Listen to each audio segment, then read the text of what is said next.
તમે 7.2 નો પેલો જોયો છે ને? શું કરવાનું છે એમાં? કોઓર્ડિનેટરના છે -1 ને 7 ના -4 ને -3 ના બરાબર તમે જુઓ ને યાર. રેશિયો એ તો ખબર એ એમ ના પેલો ને એ ના પેલો હા તો શું છે? એમ ને ના પેલો પોઈન્ટ કયા છે? હા -1 ને 7 અને 4 આ પહેલો પોઈન્ટ યસ અને બીજો પોઈન્ટ 4 ને -3 અને આમાં શું કરવાનું છે? 2:3 છે ને? 2:3 માં પાર્ટ કરવાના એટલે કેવી રીતના કરવાના? સપોઝ કોઈ બી લાઈન હોય 5 સેન્ટીમીટરની લાઈન હોય એરિયા, તો આના 2:3 માં આપણે પાર્ટ કરવું હોય તો કેવી રીતના કરે? વચ્ચે પી વચ્ચે કે થોડોક આ સાઈડ, થોડોક આ બાજુ. એનો મતલબ જો આખા આયરા છે ને આપણે બે ભાગ, નાના નાના બે ભાગ, આયરો એક ભાગ ને આયરો એક ભાગ, અને આમાં 1 2 ને 3 ભાગ, તો જ આયરો બે ભાગ ને આયરો 3 ભાગ થાય ને, 2:3. અને જ તો કહેવાય. તો ટોટલ કેટલા? 5 ભાગ છે ને? આ બાજુ 2 ભાગ છે ને આ બાજુ 3 ભાગ છે. એનો મતલબ તમારે આ બંને પોઈન્ટ વચ્ચે ગ્રાફમાં બી આવશે, પણ આમાં થોડુંક ગ્રાફ પર તમે આવી રીતના થોડુંક બતાવો પહેલાં. ગ્રાફમાં થોડુંક હાર્ડ લાગે કદાચ આયરો, પણ આમાં તમને ઇઝીલી ખબર પડી જાય. 2:3 એટલે ટોટલ 5 ભાગ કરવાના ને?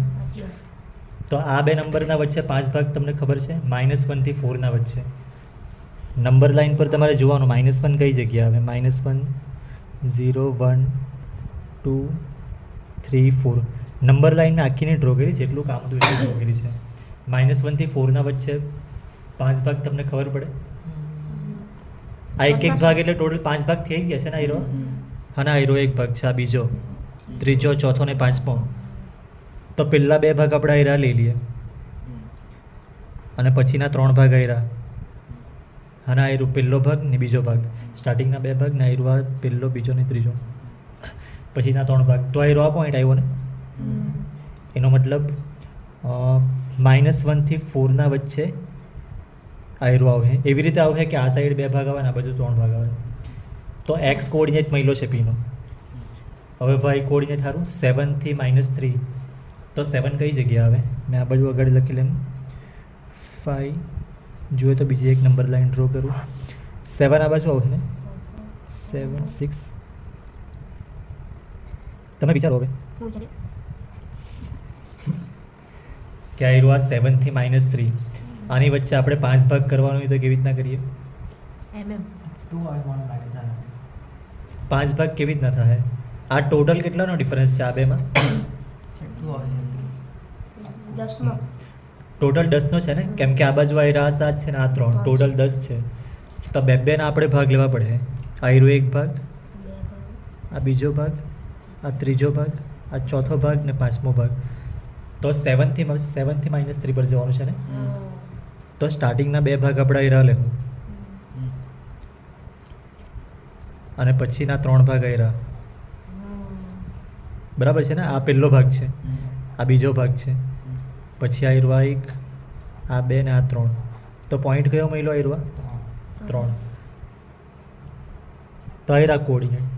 આપણો આન્સર આયરો આ છે. આ પોઈન્ટ એવું છે ને કે આ બંનેને 2:3 માં ડિવાઈડ કરો. હવે ગ્રાફમાં છે ને આયરો થોડુંક તમને હાર્ડ લાગશે. સ્કેલ થાય સ્કેલ થાય.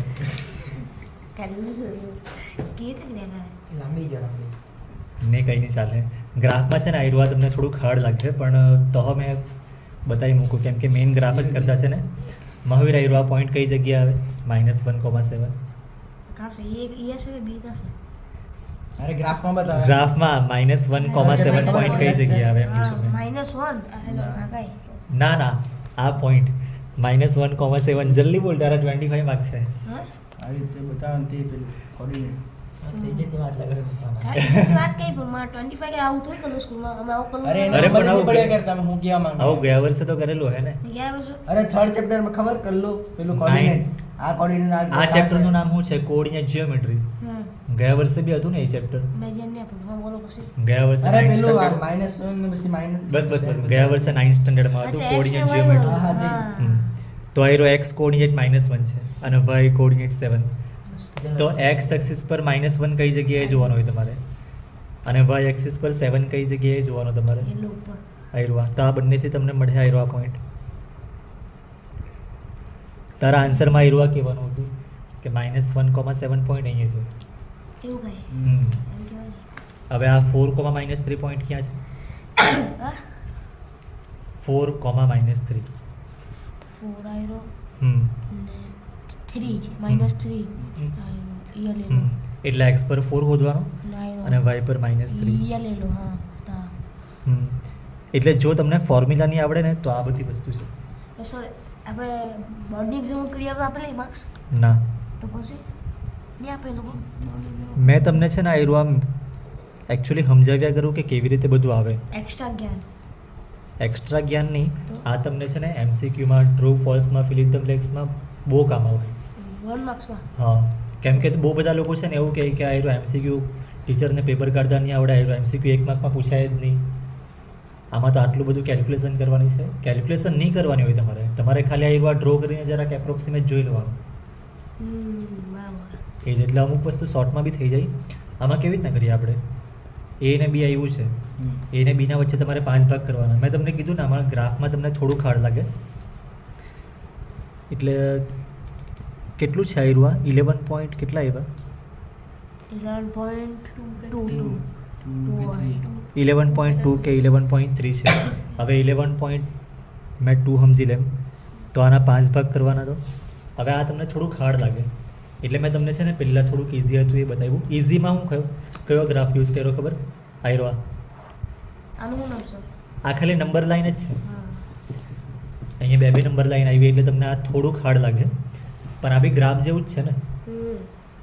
11.2 ના 5 ભાગ કરની. યસ, કેટલા આવે?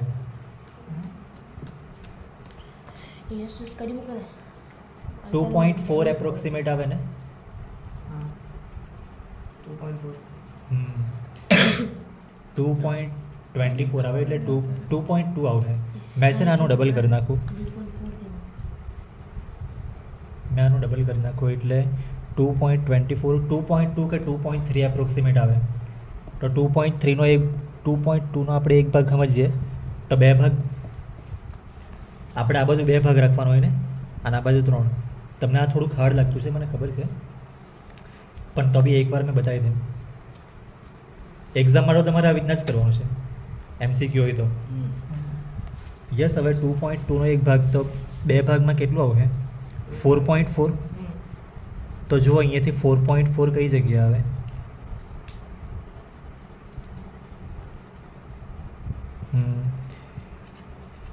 એનો મતલબ આયરા 2 ભાગ અને આયરા 3 ભાગ. જો આયરો આપણો આન્સર આવ્યો, આ પોઈન્ટ આપણો આન્સર છે. આ પોઈન્ટના કોર્ડિનેટ જો કયા છે? આ જ છે ને, આ જ છે ને. એટલે મેં એકચ્યુઅલી આવી રીતના પાસ થતો, કેમ કે મને ફોર્મ્યુલા નહીં આવડતા. મેં આવી રીતના કરતો. મને આ 9th સ્ટાન્ડર્ડનું બધું આવડતું, મને ફોર્મ્યુલા નહીં આવડતો. તો મેં આવી રીતે કરતો, એટલે આ એટલે મેં તમને કરાવ્યા કરું આવી રીતના. પછી આવે એટલે આયરો આ 1,3 50 આયરો આન્સર છે.